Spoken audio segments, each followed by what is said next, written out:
The role that I play really varies on the company. The ideal role I'd like to play is I'd like to invest, and then I'd like you to call me when you're taking the company public. Just kidding.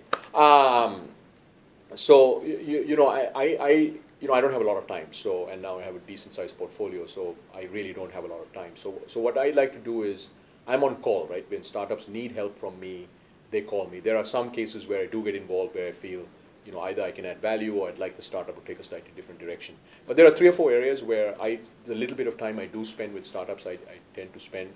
The first is around the product itself. I mean, for instance, if it's a web-based product, I mean, does it kind of make sense, right? So a lot of my startups, I give them feedback around product, although I'm not a product guy. I have lots of points of view on product.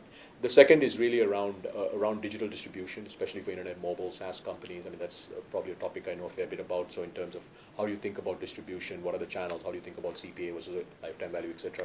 Third is really around, especially for SaaS companies, connections that will help them with business development, their first set of customers, and so on and so forth.